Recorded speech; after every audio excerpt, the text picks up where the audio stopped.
So again, I want to be very, very clear that you need to know your blood pressure. If you have high blood pressure or you're pre-hypertensive, you should be especially cautious about doing anything that increases your blood pressure. And as always, you want to, of course, talk to your doctor about doing anything that could adjust your health in any direction.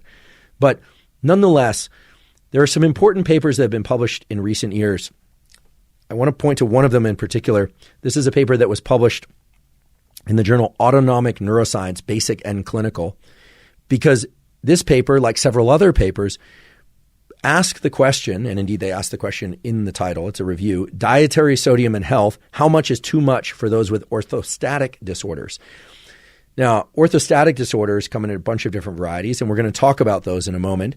But there are a number of people out there that have low blood pressure, right? People that get dizzy when they stand up, people that are feeling chronically fatigued. And in some cases, not all, those groups can actually benefit from increasing their sodium intake. Several episodes ago on the Huberman Lab podcast, I gave it's just clearly what we call anecdata, which is not even really data, it's just anecdotal data of an individual who was always feeling hungry and craving sugar. And based on the fact that they also had low blood pressure, I had them talk to a physician and they got permission to try a little mini experiment on themselves.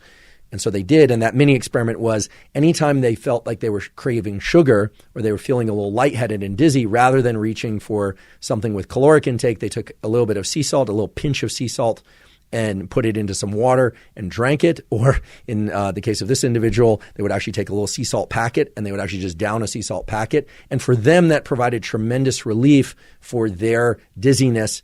But that, of course, was in the context of somewhat abnormally low blood pressure. So I don't think that they are alone in the fact that many people out there suffer from a low blood pressure condition. Many people out there suffer from a high blood pressure condition. So know your blood pressure and understand that blood pressure in part is regulated by your sodium intake and your sodium balance. Why? Well, because of the osmolarity of blood that we talked about before, where if you have a certain concentration of sodium, meaning sufficient sodium in your bloodstream, that will tend to draw water into the bloodstream. And essentially the pipes that are your capillaries, arteries, and veins will be full. The blood pressure will get up to your head. Whereas some people, their blood pressure is low because the osmolarity of their blood is low. And that can have a number of downstream consequences. I should also mention it can be the consequence itself of challenges or even deficits in kidney function, but all of these organs are working together. So the encouragement here is not necessarily to ingest more sodium, it's to know your blood pressure and to address whether or not an increase in sodium intake would actually benefit your blood pressure in a way that could relieve some of the dizziness and other symptoms of things like orthostatic disorders.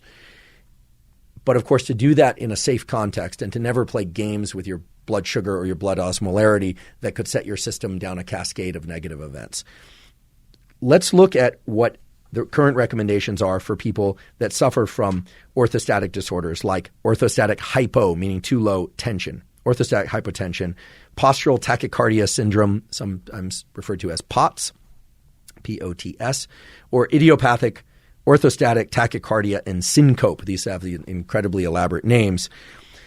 Those groups are often told to increase their salt intake in order to combat their symptoms. The American Society of Hypertension recommends anywhere from 6,000 to 10,000. These are very high levels.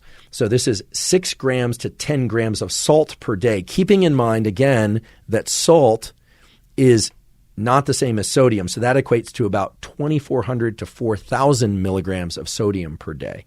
Again, if you want to learn more about this and get more of the citations, I'll refer you back to this study on dietary sodium and health, how much is too much for those with orthostatic disorders. We'll put a link to this in the caption show notes.